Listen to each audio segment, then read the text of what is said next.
Entonces ahora surge uno de esos grandes interrogantes que se hace el ser humano en la senda del crecimiento personal, ¿no? Yo creo que todos, tarde o temprano, llegamos a la conclusión de que nadie va a venir a hacernos felices, ¿no? Pero si una pareja no está para hacerme feliz, entonces, ¿cuál es el propósito de una relación de pareja?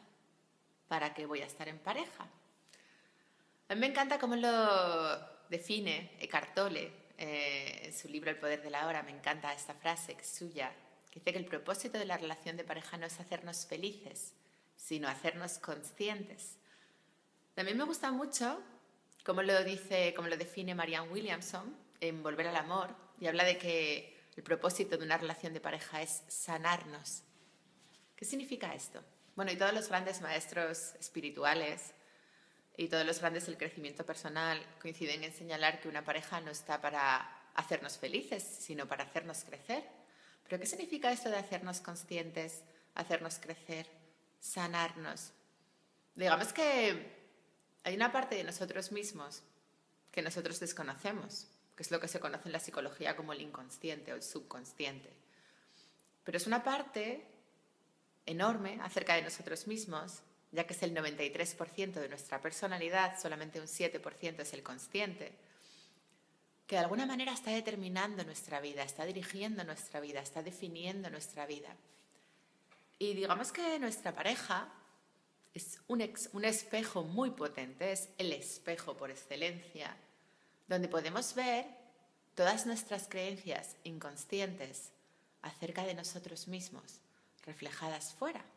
Es decir, si yo inconscientemente creo que no sirvo, no valgo, se me va a manifestar una pareja, un hombre, que me va a decir, no sirves, no vales. Hasta el punto de que si eso en mi caso es algo muy, muy feroz y el sentimiento de desaprobación hacia mí misma es enorme, yo me estoy maltratando a mí misma inconscientemente y eso me está limitando. Y yo no soy consciente y estoy creando una vida en la que no solamente mi pareja me hace de espejo de ese automaltrato, sino todas las circunstancias, situaciones y acontecimientos que me voy encontrando. Entonces la vida, en su infinita sabiduría, me pone delante a un maltratador, que me va a mostrar ese propio maltrato inconsciente que me autoinflijo.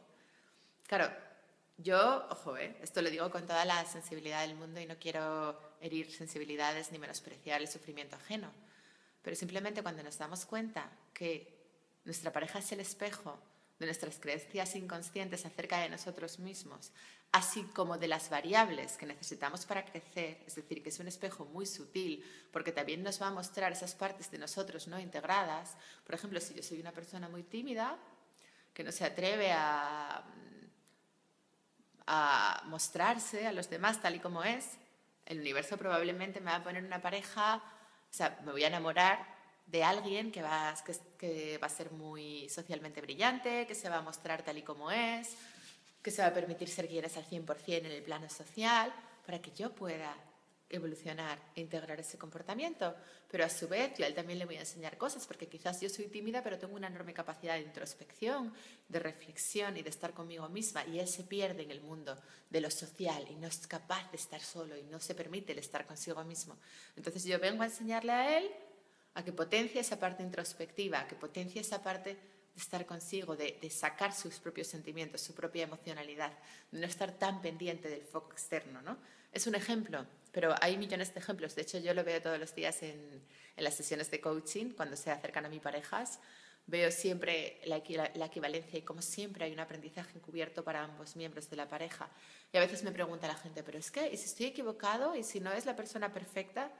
Siempre es la persona perfecta, porque siempre es la persona que asegura nuestro crecimiento, incluso aunque haya mucho rifirrafe, aunque haya mucho mal rollo, el universo no da puntada sin hilo y siempre es la persona perfecta. Simplemente hay que absorber ese aprendizaje, asimilar, integrarlo, ver dónde nos está haciendo de espejo y en ocasiones, cuando ya hemos integrado ese espejo, ya continuar nuestro camino. Por ejemplo, si alguien ha venido a enseñarme, porque yo tengo mucho miedo y trabajo muy duro y muchas horas y estoy mucho en el debe y nunca estoy en el quiero y de repente me encuentro con una persona y me enamoro, ¿no? Que es súper hippie, que solo hace lo que quiere, que nunca está en el deber, que no tiene miedo y que se mueve solamente por impulsos y hace lo que le dicta su corazón.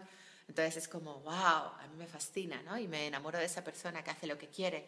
Me está dando una gran lección de vida porque me está enseñando que se puede vivir sin estar siempre en el deber, en el miedo a lo que se debe de hacer, al estándar social preestablecido, que se puede trabajar en lo que te gusta. Pero una vez que yo integro ese aprendizaje y aprendo de esa persona que yo puedo trabajar de lo que me gusta, que no tengo por qué ser ingeniero o abogado si yo no quiero serlo, cuando yo integro eso, esa persona puede desaparecer de mi vida. Y no pasa nada. Seguro, y yo igual a esa persona le he venido a enseñar a tener una relación sana con el dinero y a no juzgar a los ricos. Y a ver que los ricos son personas normales y no verlas como gente que se aprovecha de los demás, ¿no? Siempre hay un aprendizaje bilateral. Estoy poniendo ejemplos que he visto en la vida real. He visto también ejemplos de gente que es muy brusca, que no tiene empatía, que se juntan y se enamoran de gente hipersensible, que se lo toma todo a lo personal. Entonces el uno aprende a potenciar la empatía y el otro aprende a potenciar el no tomarse las cosas personalmente, ¿no? Siempre es un aprendizaje bilateral, siempre tiene que ver con los dos. Es un espejo, pero no es un espejo uno a uno de yo soy alto, tú eres alto. No, es un espejo de nuestras creencias inconscientes, es un espejo de lo que necesitamos para crecer, es un espejo de nuestra sombra. En muchas ocasiones estamos viendo partes de nosotros no sanadas fuera. Entonces es maravilloso y es súper bonito. Por eso no nos lo podemos plantear como algo para toda la vida, que nos va a hacer felices. No, es un juego, es una persona. Lo primero no es nuestra pareja no es mía, esa posesión. Eso siempre, el que quiere poseer es el ego. No es mi pareja, mi esposa. No, perdona.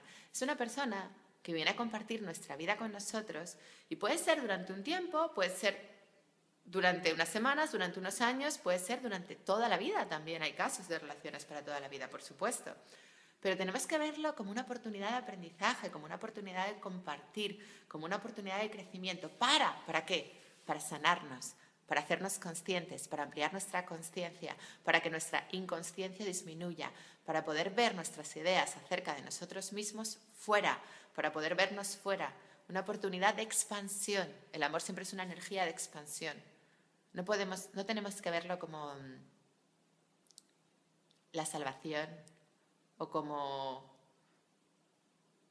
un ingrediente fundamental para la felicidad o como una necesidad social para ser aceptados. No, es un juego. Y en el juego de la vida la pareja es maravillosa porque es el principal instrumento para nuestro autoconocimiento. Todas las relaciones sociales lo son. Pero ¿por qué la pareja es especial?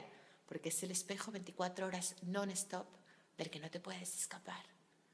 Y no hay nada como un espejo del que no te puedas escapar para verte reflejado fuera y crecer enormemente. Un abrazo enorme y que seáis muy felices y disfrutéis mucho de vuestras parejas.